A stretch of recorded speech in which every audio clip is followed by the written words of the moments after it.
بسم اللہ الرحمن الرحیم۔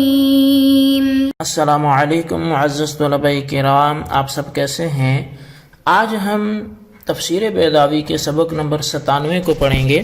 اور آج کے ہمارے سبق کا عنوان ہے ایک اعتراض اور اس کا جواب۔ آج کے ہمارے سبق کی عبارت و اختصاصہ بالمتقین سے شروع ہوتی ہے۔ آئیے سب سے پہلے عبارت پڑھ کے اس کا ترجمہ کرتے ہیں، اس کے بعد اس کی وضاحت کی طرف بڑھتے ہیں۔ مصنف علیہ رحمہ لکھتے ہیں وَاخْتِصَاصُهُ بِالْمُتَّقِينَ لِأَنَّهُمُ الْمُهْتَدُونَ بِهِ وَالْمُنْتَفِعُونَ بِنُصُبِهِ، اور ہدایت کتاب کو متقین ہی کے ساتھ خاص کرنا اس معنی پر ہے کہ یہی لوگ اس سے رہایاب ہونے والے ہیں اور اس کے دلائل سے نفع اندوز ہونے والے ہیں۔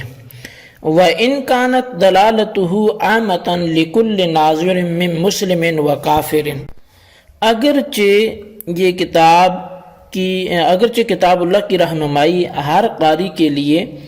عام ہے، مسلمان ہو یا کافر ہو۔ وبهذا الاعتبار قال هدى للناس او لانه لا ينتفع بالتأمل فيه الا من صقل العقل واستعمله في تدبر الآيات والنظر في المعجزات وتعرف النبوات لأنه كالغذاء الصالح لحفظ صحته، چنانچہ هدى للناس اسی حیثیت سے فرمایا گیا ہے یا تخصیص اس لیے ہے کہ قرآن سے غور و تأمل کے ذریعے وہی شخص فائدہ اٹھا سکتا ہے جس نے اپنی عقل کو گندگی سے اور عناد سے مانجھ لیا ہے، اور اس کو آیات بینات میں تدبر اور معجزات میں نظر عبرت ڈالنے اور دلائل نبوت کو پہچاننے کے لیے استعمال کیا ہے۔ لأنه كالغذاء الصالح لحفظ الصحة فإنه لا يجلب نفعا ما لم تكن الصحة حاصلة، وإليه أشار بقوله تعالى وننزل من القرآن ما هو شفاء ورحمة للمؤمنين ولا يزيد الظالمين إلا خسارا، ولا يقدح ما فيه من المجمل والمتشابه في كونه هدى لما لم ينفك عن بيان تعيين المراد منه، کیونکہ قرآن کریم کی مثال اس غذا کی سی ہے جو حفظان صحت کی صلاحیت رکھتی ہو، اور ظاہر ہے کہ غذا صالح اس وقت تک نفع برآمد نہیں کرتی جب تک کہ پہلے سے صحت حاصل نہ ہو، اور اللہ تعالیٰ نے اپنے فرمان وَنُنَزِّلُ مِنَ الْقُرْآنِ سے اسی حکمت کی طرف اشارہ کیا ہے، اور قرآن میں واقع ہونے والی آیات مجملہ اور متشابہ اس کے ہدن ہونے میں کوئی رخنہ نہیں پیدا کرتی، کیونکہ وہ بھی تعیین مراد سے خالی نہیں۔ جی طلبہ کرام، یہ تھی ہمارے آج کے سبق کی عبارت اور اس کا ترجمہ جو آپ نے سماعت کیا۔ چونکہ گزشتہ سبق میں ہم نے ہدی للمتقین میں ہدایت کا معنی بیان کیا تھا، اور یہ بات ہوئی تھی کہ ہدایت اصل میں یسرا اور تقیٰ کی طرح مصدر ہے، اس کے معانی کو بھی ذکر کیا تھا، اور قرآن کریم سے اس پر ایک شاہد کے طور پر آیت کا کچھ حصہ بھی پیش کیا تھا، اور اسی طرح ایک اور لفظ کے ذریعے مہدی لفظ کے ذریعے بھی اس پر بات کی تھی۔ تو آج اسی کی حوالے سے کچھ وضاحت آئندہ ہمارے اس عبارت میں جو ہم نے پڑھ لی ہے اس میں ذکر کیا قاضی بیضاوی صاحب نے، تو وہ کچھ اس طرح کی ہے کہ یہاں اصل میں ایک اعتراض ہو رہا ہے تو اس کا جواب ذکر کیا جا رہا ہے۔ اعتراض کا اصل یہ ہے کہ قرآن پاک کی ہدایت تو عمومی طریقہ پر ہر ذی عقل کے لیے ہے، خواہ وہ مسلم ہو یا کافر ہو، متقی ہو یا غیر متقی ہو، تو پس ہدی للمتقین میں لام اختصاص کا ذکر کر کے متقین ہی کے ساتھ ہدایت کو خاص کیوں کیا گیا؟ تو قاضی صاحب نے اس کے دو جواب دیے ہیں، اور وہ دونوں جواب مبنی ہیں متقین کی مراد کی تعیین پر۔ اگر متقین کی مراد جو ہے وہ متقین سے مراد وہ لوگ لیے جائیں جنہوں نے اوامر پر عمل کیا ہے اور نواہی کو چھوڑ دیا ہے، تو پھر جواب یہ ہوگا کہ ہاں، ہم یہ تسلیم کرتے ہیں کہ قرآن کی رہنمائی تمام افراد کے لیے عام تھی، مگر متقین ان میں سب سے زیادہ اشرف تھے، کیونکہ یہی لوگ قرآن کے ذریعے سے رہیاب ہوئے اور اس کے دلائل سے نفع حاصل کیا، یعنی اوامر پر عمل کیا اور نواہی سے بچے رہے۔ پس ان کے اشرف اور اکمل افراد ہونے کی وجہ سے غیر متقین کو کل عدم سمجھ کر ہدایت کو متقین کے لیے خاص کر دیا۔ دوسرا جواب یہ ہے کہ متقین سے مراد وہ لوگ ہیں جنہوں نے شرک سے براءت ظاہر کی ہو، اور یہ معنی مراد لینے کی صورت میں ہدایت متقین ہی کے لیے خاص رہے گی، کیونکہ قرآن پاک سے نفع وہی شخص حاصل کر سکتا ہے جو اپنی عقل کو قدورتوں سے صاف کر چکا ہو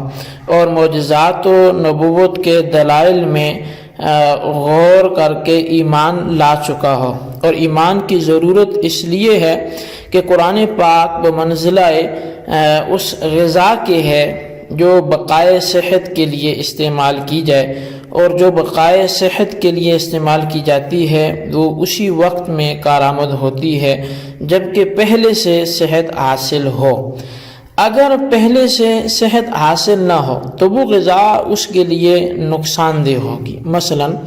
اب کوئی دست کا مریض ہے، وومٹنگ کا اس کو مسئلہ ہے، اگر گھی کا استعمال کرے گا تو یہ اس کے لیے نقصان دہ ثابت ہوگا۔ بس ایسے ہی قرآن پاک غذائے صالح ہے اور ایمان اس کے لیے بمنزلہ صحت کے ہے۔ بس جب تک ایمان اور جو شرک سے براءت ہے یہ اس چیز سے پہلے حاصل نہیں ہوگی تو اس وقت تک قرآن اس کے لیے نفع مند نہیں ہوگا اور اس کو فائدہ نہیں دے گا بلکہ مضر ثابت ہوگا، جیسا کہ اللہ تبارک و تعالی نے قرآن کریم میں ارشاد فرمایا کہ وَنُنَزِّلُ مِنَ الْقُرْآنِ مَا هُوَ شِفَاءٌ وَرَحْمَةٌ لِّلْمُؤْمِنِينَ وَلَا يَزِيدُ الظَّالِمِينَ إِلَّا خَسَارًا، یعنی قرآن پاک میں ہم ایسے مضامین نازل کرتے ہیں جو مومنین کے واسطے تو شفائے روحانی اور رحمت ہیں، مگر ظالمین کے لیے صرف خسارہ کا اضافہ ہوتا ہے۔ یعنی وَنُنَزِّلُ مِنَ الْقُرْآنِ، ہم قرآن میں ایسی چیزیں نازل کرتے ہیں مَا هُوَ شِفَاءٌ، جو شفائیں، ورحمت، اور رحمتیں کن کے لیے؟ للمؤمنین، یہ اعزاز مومنین کو حاصل ہے کہ وہ منزل چیزیں جو ہیں وہ مومنین کے لیے شفاء اور رحمت ہیں، جبکہ ولا یزید الظالمین الا خسارہ، اس کو پڑھنے کے باوجود بھی، اس کے حاصل کرنے کے باوجود بھی ظالموں کے تو صرف خسارے میں اضافہ ہوتا ہے۔ تو اس سے معلوم ہوا کہ قرآن کے مضامین کفار کے لیے نقصان دہ ہیں اور مومنین کے لیے نافع ہیں، نفع دینے والے ہیں۔ تو پس جب قرآن پاک بمنزلہ غذائے صالح کے ہے اور ایمان اور شرک سے براءت یہ بمنزلہ صحت کے ہے، اور متقین سے مراد مومنین اور وہ مومنین کے جو شرک سے بری ہیں وہ ہیں، تو قرآن کی ہدایت متقین ہی کے ساتھ خاص رہے گی، غیر متقین کے لیے ہدایت نہیں ہے۔ اسی لیے اللہ تبارک و تعالی نے ھدی للمتقین فرمایا، اور ولا یقدح ما فیہ من المجمل والمتشابہ، یہاں سے بھی اصل میں ایک اعتراض کا جواب دے رہے ہیں، اور اعتراض کا حاصل یہ ہے کہ سارے قرآن کو جو ہے وہ ھدی کہنا یہ درست نہیں ہے، اس لیے کہ قرآن جو ہے وہ کلام کے قبیل سے اور کلام سے رہنمائی اس وقت ہوتی ہے جب اس کے معنی سمجھ میں آ جائے، اور قرآن کے اندر متشابہات بھی ہیں، متشابہات کے معنی معلوم نہیں ہیں، لہذا ان سے ہدایت کیسے ہو سکتی ہے؟ تو جواب اس کا یہ ہے کہ یہ تو اعتراض ان لوگوں پر ہو سکتا ہے جو ان کو غیر معلوم المراد مانتے ہیں، لیکن ہم پر یہ اعتراض وارد نہیں ہوگا، کیونکہ ہم متشابہات کو غیر منفک عن تعیین المراد سمجھتے ہیں، اور جب مراد معلوم ہے تو ہدایت ان سے بھی ہوگی، لیکن ان لوگوں کی جانب سے بھی جواب دیا جاتا ہے جو ان کو غیر معلوم المراد مانتے ہیں۔ جواب یہ ہے کہ متشابہات کو نازل کر کے بھی ہدایت بعین طور پر اس میں عالم و جاہل دونوں کی آزمائش ہے، کہ عالم کی آزمائش کھود کرید سے روکنا ہے اور جاہل کی آزمائش علم کی رغبت پیدا کرنا ہے، تو لہٰذا یہ ان کے حق میں بھی